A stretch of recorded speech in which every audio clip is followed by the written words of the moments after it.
The lunch rush at Harper's Grill always arrived like a storm. By noon, every table was occupied. Plates clattered against countertops, coffee machines hissed without pause, and conversations blended into a constant wave of noise that never seemed to end. Most customers barely noticed the organized chaos unfolding around them. Emily Carter noticed everything. At 27 years old, she had spent nearly 7 years working as a waitress. She knew which regular customers secretly preferred decaf, which families always needed extra napkins before asking, and which businessmen tipped generously only when they were in a good mood. She wasn't just serving food. She was paying rent, helping cover her mother's medical bills, and trying little by little to save enough money to finish the nursing degree she had abandoned 3 years earlier. Every dollar mattered. Every shift mattered. Every smile mattered. Even on the days when she felt like crying. That Tuesday looked no different. She tied her apron, tucked a loose strand of brown hair behind her ear, and greeted another customer with the same warm smile she offered everyone else. "Good afternoon. Welcome to Harper's. Can I start you off with something to drink?" The man looked up from his phone. "I'll just have black coffee." His voice was calm. Measured. Nothing about him suggested extraordinary wealth. He wore a simple navy jacket, faded jeans, and a silver watch that looked expensive only if you knew watches. Emily didn't. She simply poured his coffee and moved on to the next table. Throughout the meal, he remained unusually quiet. No phone calls. No assistance. No flashy displays of wealth. He spent most of his time reading a leather notebook while occasionally gazing out the window. When he finished eating, he left cash for the bill, thanked Emily politely, and walked out. Nothing unusual. Or so she thought. About 5 minutes later, Emily began clearing his table. She picked up the coffee mug, folded the receipt, then noticed something tucked beneath the chair. A dark leather envelope. At first, she assumed it contained business papers. She picked it up. It felt heavy. Curious, she opened it just enough to identify the owner. Instead, she froze. Stacks of $100 bills. Perfectly organized. Her breathing stopped. She counted once. Then again. $6,000. For a split second, the entire restaurant seemed to disappear. The noise faded into silence. $6,000. It was more money than she usually earned in 3 months. Enough to pay several hospital bills. Enough to catch up on overdue rent. Enough to restart nursing school. No one had seen her find it. No one even knew it existed. She slowly looked around. Customers laughed. Cooks shouted orders. Her manager argued with a supplier near the kitchen. No one was watching. No one, except herself. Her fingers tightened around the envelope. A quiet voice inside whispered dangerous possibilities. Maybe whoever lost it was already rich. Maybe they'd never notice. Maybe this was fate finally giving her a break. Another voice answered almost immediately. If you keep it, you'll remember it every single day. Emily closed her eyes. Her father had passed away when she was 16. Before he died, he used to tell her something every Sunday morning. Your character is what you choose when nobody is looking. Back then, she never understood. Now, standing alone beside table 12, she finally did. Emily snapped the envelope shut. I have to find him. She hurried toward the front door. Outside, the afternoon traffic was already moving. People crossed intersections. Taxi, horns echoed. The man had disappeared into the crowd. Emily looked left. Nothing. Right. Nothing. Then she spotted him nearly half a block away, walking calmly toward a black SUV waiting near the corner. Without thinking, she started running. Sir. Her voice disappeared beneath the sounds of the city. She ran faster. Sir. The man reached the SUV. A driver opened the rear door. Just before he climbed inside, he heard footsteps. Sir. Please wait. He turned. Emily finally caught up, breathing heavily. You left this. She held out the leather envelope. The man's expression didn't change immediately. He looked at the envelope, then at Emily, then back again. You chased me for this? I think it's yours. He accepted it, carefully, opened it, counted the money. Every dollar remained exactly where it belonged. He looked directly into her eyes. You didn't take anything. Emily blinked. Of course not. You knew how much was inside. I had to make sure I was returning the right item. And yet you still brought it back. She nodded. I would hope someone would do the same for me. For the first time, the man smiled. Not a large smile, just enough to reveal genuine surprise. My name is Daniel Bennett. Emily extended her hand. Emily Carter. The driver remained silent beside the SUV. Daniel studied her for another moment, then reached into his wallet. He removed several $100 bills. Please. Emily shook her head. You don't have to. I insist. She hesitated. Finally accepted $100. No more than this. Daniel raised an eyebrow. Most people would have taken much more. Emily smiled softly. I didn't return your money because I wanted yours. That answer seemed to linger in the afternoon air. Daniel slipped the remaining cash back into his wallet. Emily. Yes. You've given me something today that money can't buy. She laughed awkwardly. I only returned what belonged to you. No. He paused. You reminded me that integrity still exists. The driver quietly cleared his throat. We should leave, Mr. Bennett. Daniel nodded but didn't get into the vehicle immediately. Instead, he reached into his jacket pocket and handed Emily a business card. The card was remarkably plain. No flash logo. No long list of titles. Just a name. Daniel Bennett. And a phone number. If you ever need anything, call. Emily accepted it politely. Thank you. She slipped it into her apron without looking at it. She assumed he owned a local business. Maybe a law firm. Maybe a consulting company. Nothing more. The SUV drove away. Emily watched it disappear into traffic before returning to the restaurant. The rest of her shift felt strangely ordinary. Customers complained about cold fries. Children spilled juice. A couple argued over the bill. Life continued exactly as before, or so she believed.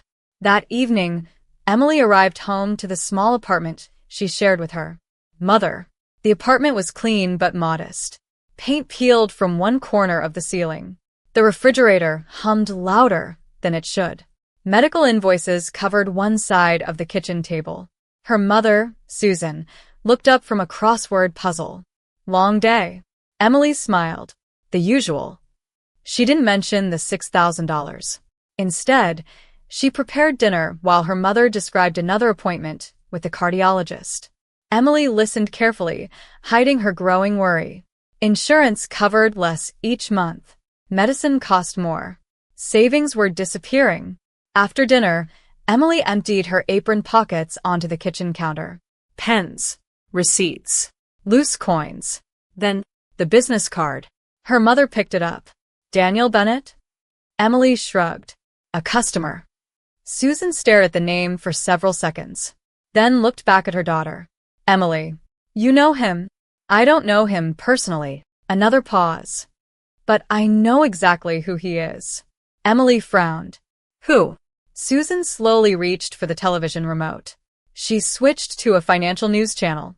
On the screen stood the same man Emily had chased down the street only hours earlier. The headline beneath him read, Billionaire investor Daniel Bennett announces $800 million healthcare initiative. Emily's eyes widened. Wait. The reporter continued speaking. One of the country's youngest self-made billionaires. Emily looked from the television to the business card, then back again. Her heart skipped a beat. The man from the restaurant. Her mother nodded quietly. You returned $6,000 to one of the richest men in the country. Emily sat down without saying a word. The card suddenly felt much heavier than paper should. She had thought the day was over. She had no idea. It was only the beginning. Emily barely slept that night. Every time she closed her eyes, she saw the business card resting on her nightstand. Daniel Bennett, the billionaire whose face now appeared on every business channel. She couldn't stop wondering why someone like him would eat alone in an ordinary neighborhood restaurant. Or why he had bothered giving his personal card to a waitress he had only known for 5 minutes. By morning, she convinced herself she was overthinking it. He was just being polite, she whispered as she prepared for work. Life wasn't a movie. Billionaires didn't change strangers' lives. Certainly not hers. 3 days passed. Nothing happened. No calls. No messages. No miracles. Emily worked double shifts to help pay another stack of medical bills. On Friday afternoon, just as she was wiping down the counter after lunch, her phone vibrated. An unfamiliar number. She almost ignored it. Hello. Good afternoon. May I speak with Ms. Emily Carter? This is Emily. My name is Olivia. I work for Mr. Daniel Bennett. Emily froze. I'm calling because Mr. Bennett would like to meet with you if you're available tomorrow morning. Emily glanced around the restaurant. Meet me? Yes. Did something happen? No. Olivia laughed softly. Mr. Bennett simply asked whether you would accept an invitation to breakfast. Emily hesitated. She had never met anyone's executive assistant before. Why? I'm afraid Mr. Bennett would prefer to explain that himself. After several seconds of silence, Emily answered.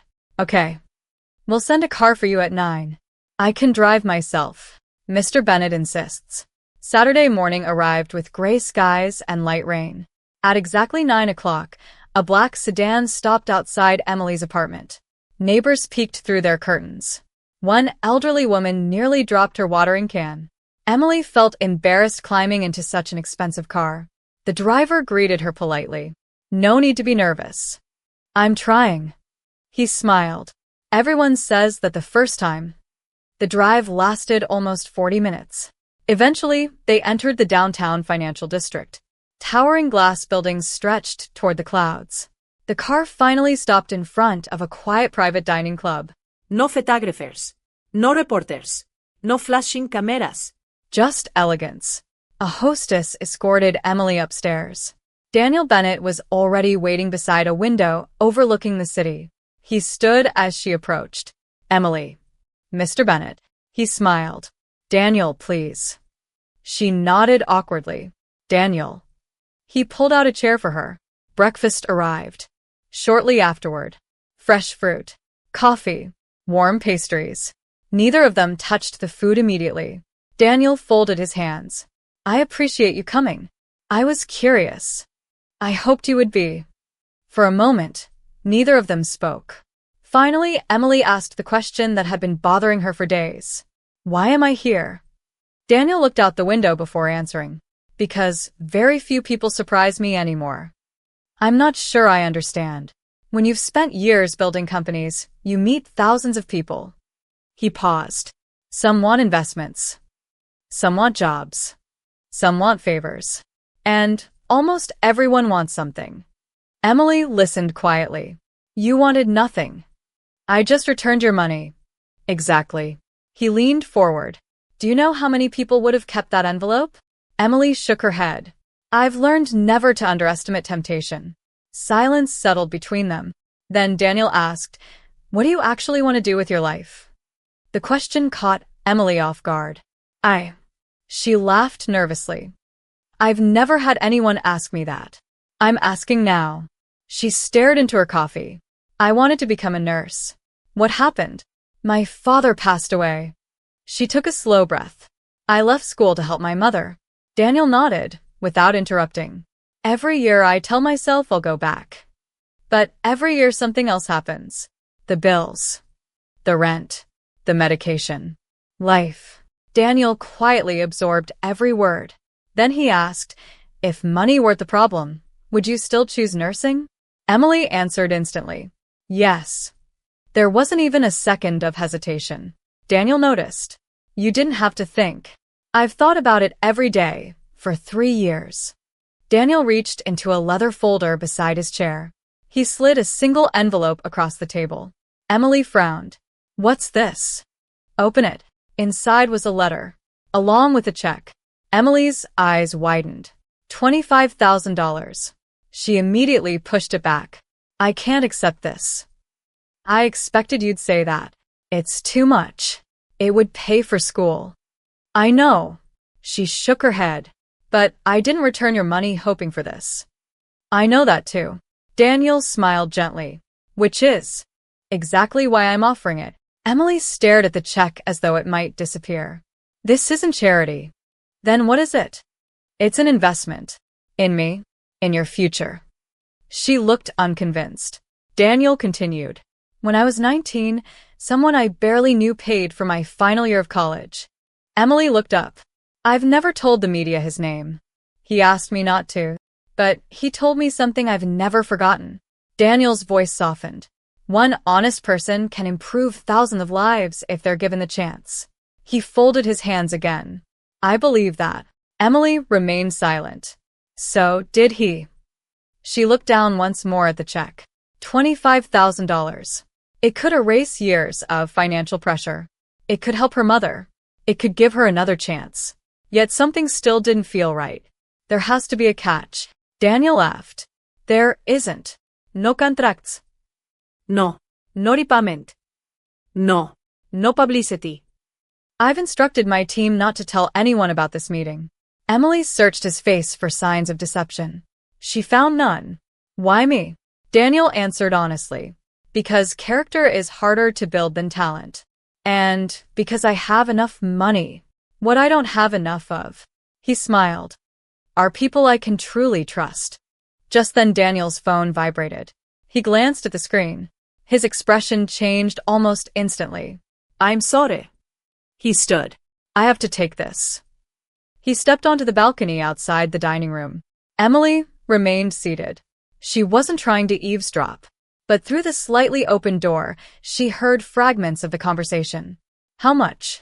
No, don't sign anything. I'm on my way. Daniel returned less than 2 minutes later.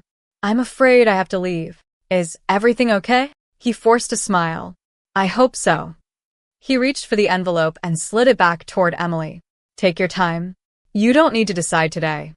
I'll understand whatever you choose. He handed her another card. This one contained only Olivia's direct number. When you've made your decision, call us. Emily slowly nodded. I will. Daniel extended his hand. It was good seeing you again. You too.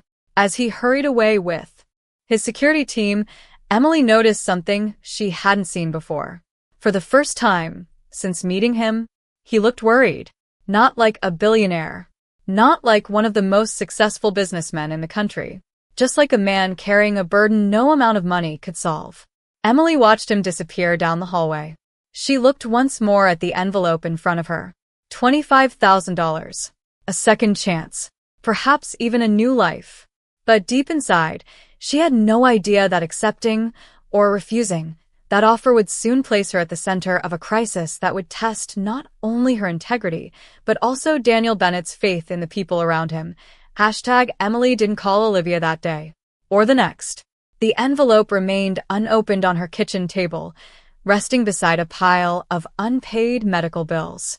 Every time she looked at the check, the same question echoed through her mind. Why would a billionaire trust someone he barely knew? Her mother noticed the envelope several times, but never asked about it.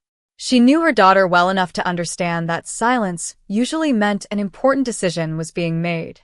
3 evenings later, Emily finally picked up the phone. Hello, this is Olivia. Hi, this is Emily Carter. Olivia sounded genuinely pleased. I was hoping you'd call. I've made my decision. And Emily took a deep breath. I'll accept the scholarship. There was a brief pause. I'm glad to hear that, Olivia replied. But there's one more thing. Emily frowned. What do you mean? Mr. Bennett would like to offer you a temporary position. A job. Yes. Emily laughed in disbelief. I've never worked in an office. We know. I don't have a business degree. We know. So, why me? Olivia answered with complete honesty. Because Mr. Bennett believes skills can be taught. But character cannot. The following Monday, Emily walked into Bennett Global Headquarters for the first time. The lobby alone was larger than the restaurant where she worked. Glass walls reflected the morning sunlight. Employees moved quickly through security gates, carrying laptops and coffee cups. Everyone looked busy. Everyone looked important.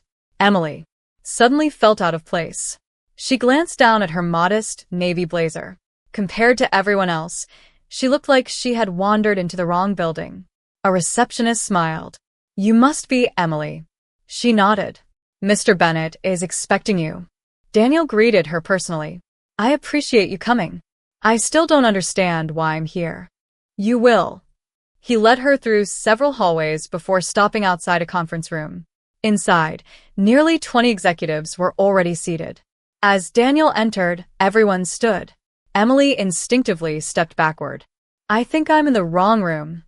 Daniel smiled. No. This is exactly where you're supposed to be.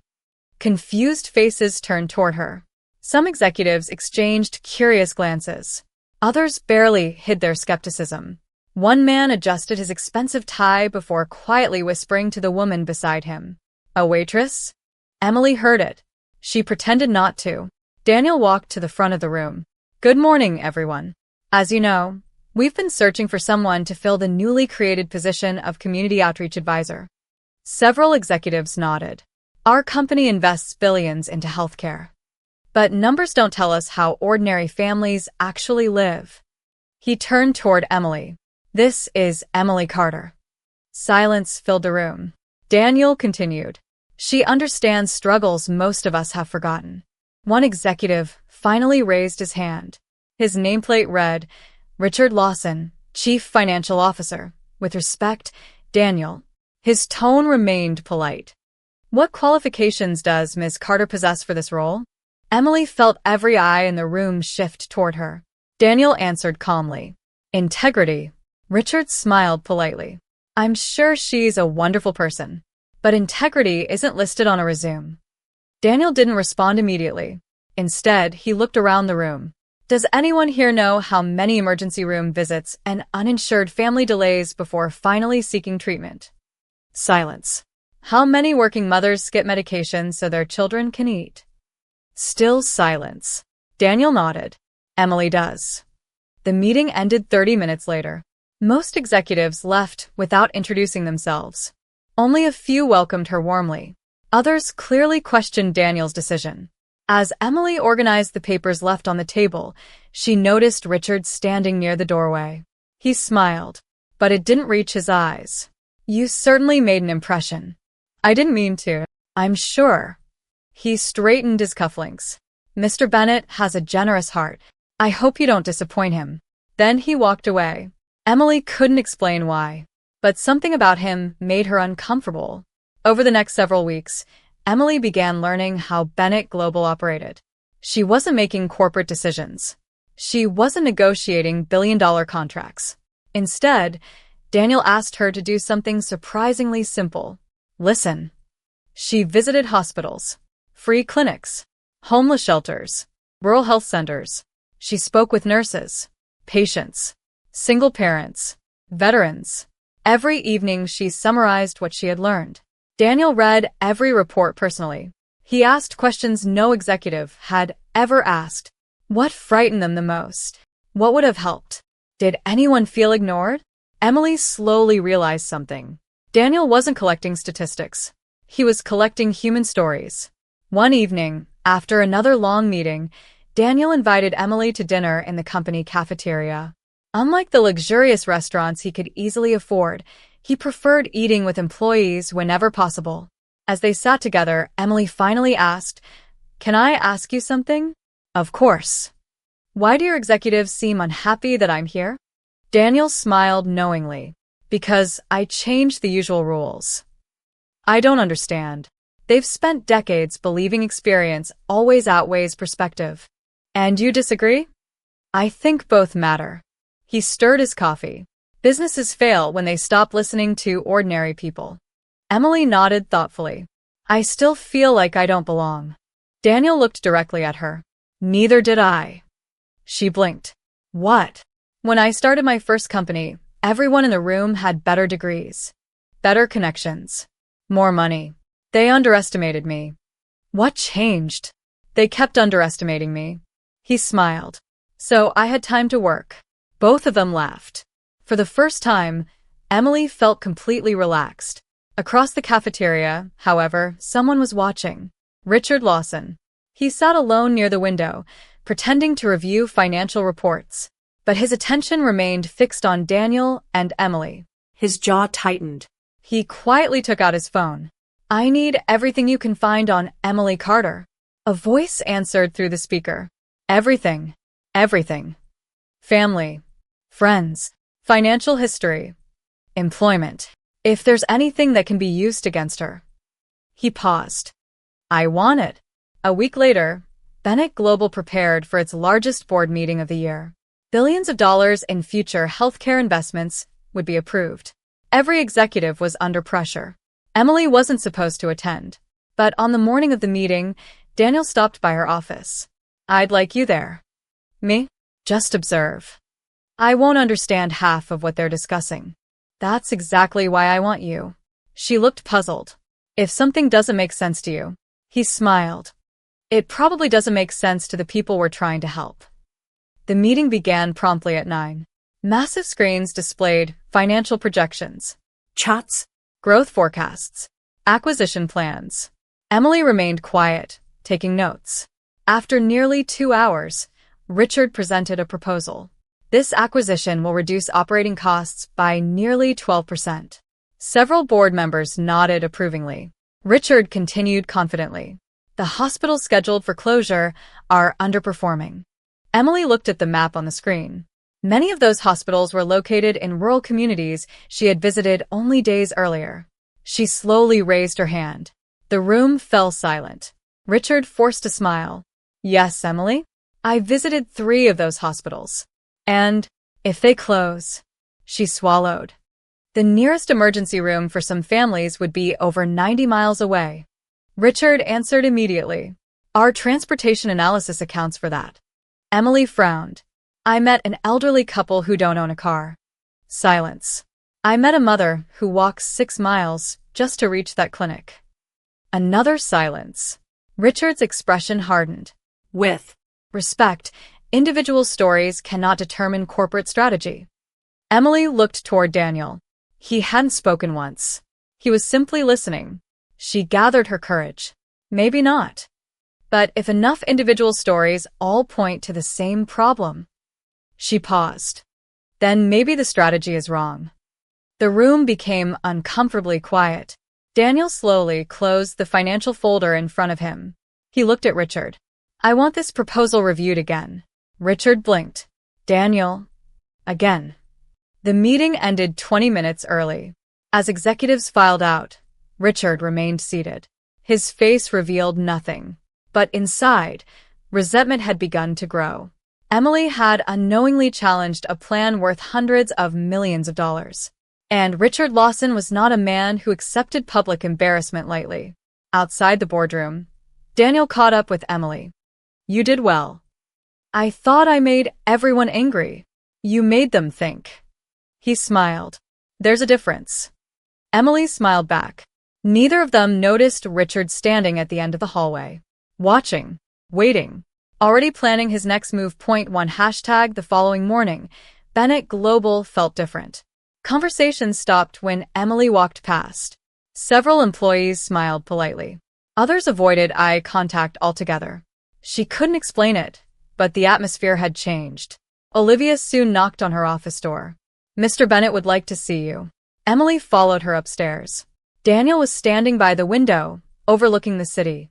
Without turning around, he asked, How are you settling in? Emily smiled. I still feel like I'm borrowing someone else's life. Daniel chuckled softly. I used to feel the same way. He finally turned toward her. Thank you for speaking up yesterday. I wasn't trying to embarrass anyone. I know.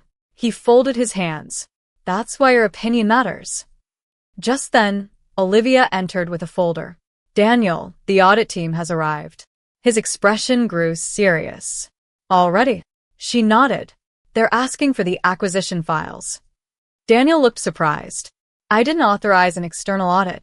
They say it was requested by the board. For the first time, Emily noticed genuine concern in his eyes. Over the next few days, the headquarters became increasingly tense. Lawyers arrived. Financial analysts occupied conference rooms. Board members held private meetings behind closed doors. Rumors spread quickly. Some employees whispered that Bennett Global had hidden financial losses.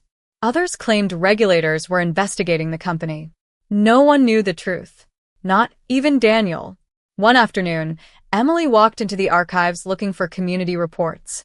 As she searched through a cabinet, she noticed a folder lying on the floor. Someone had clearly dropped it in a hurry. She picked it up. Inside were copies of financial projections. At first glance, everything appeared normal. Then she noticed something strange. The numbers presented to the board were different from the supporting reports underneath. Hospital occupancy rates had been changed. Transportation estimates had been reduced. Projected savings had been increased. Emily frowned. She wasn't an accountant, but she knew enough to recognize that the documents didn't match. Before she could look further, footsteps echoed in the hallway. She quickly placed the folder back where she had found it. Richard Lawson entered the room. He stopped when he saw her. "Oh, I didn't realize anyone was here.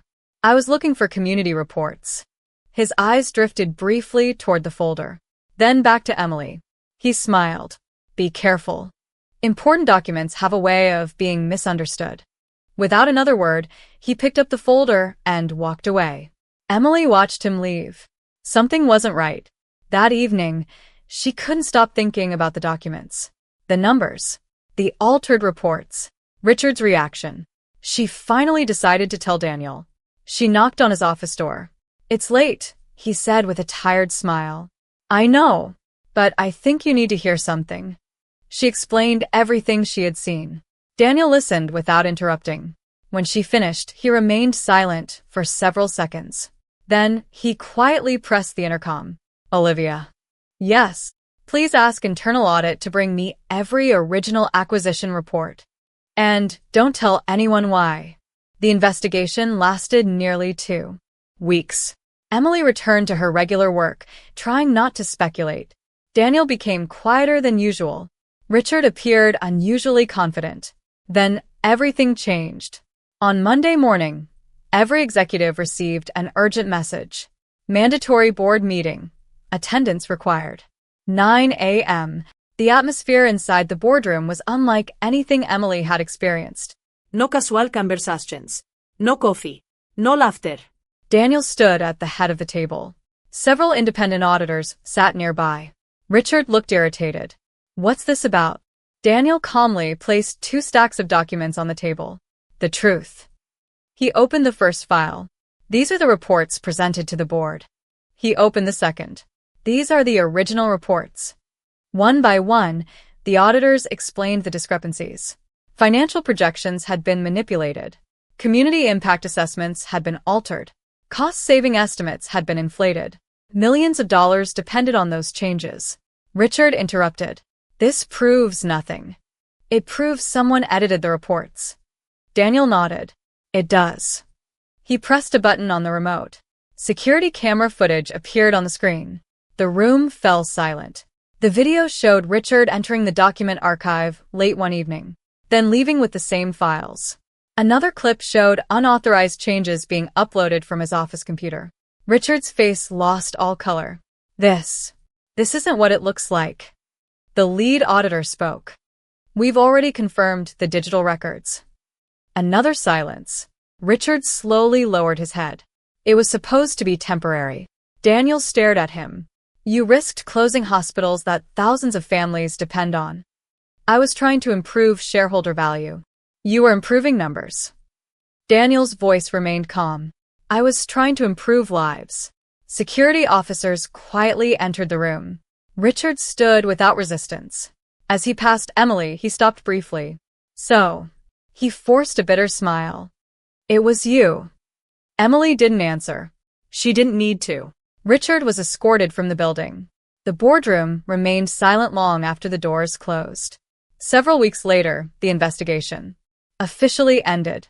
The acquisition proposal was completely redesigned. No rural hospitals were closed. Instead, additional funding was approved for underserved communities. Many of Emily's recommendations became permanent company policy. One afternoon, Daniel invited her back to the same private dining room where they had shared breakfast months earlier. This time, both of them smiled before either spoke. "I owe you an apology," Daniel said. Emily looked surprised. "For what?" "I thought I was giving you an opportunity." He laughed quietly. It turns out you were giving one to me. I don't understand.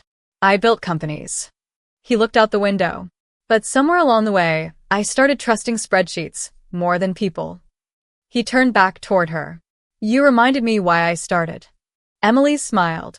I only told the truth. Exactly. Daniel placed another envelope on the table. Emily laughed. Another check? No. She opened it. Inside was an acceptance letter. The Bennett Healthcare Scholarship Program. Beneath it was another document. Community Healthcare Director. Full scholarship included. Emily looked up, speechless. I don't know what to say. Say you'll finish nursing school. Tears filled her eyes. I will. And promise me something. What? When you become the nurse you always wanted to be. Daniel smiled warmly. Never lose the waitress who chased a stranger down the street simply because it was the right thing to do. Emily nodded. I promise. 2 years later, Emily stood on a graduation stage wearing a nursing cap and gown. Her mother sat proudly in the front row, healthier than she had been in years. Daniel applauded from the audience. Not as a billionaire. Not as the CEO of Bennett Global. Simply as a friend. After the ceremony, a young nursing student approached Emily. I've heard your story. Emily smiled. It's not really about me. Then what's it about? Emily looked at the graduation cap in her hands. Then she remembered a crowded restaurant, a leather envelope, $6,000. and a decision made when no one was watching. She smiled. It's about understanding that the smallest choice can become the beginning of a completely different life. Sometimes life doesn't change because someone gives you an opportunity. Sometimes life changes because you choose to do the right thing before anyone knows your name. The end.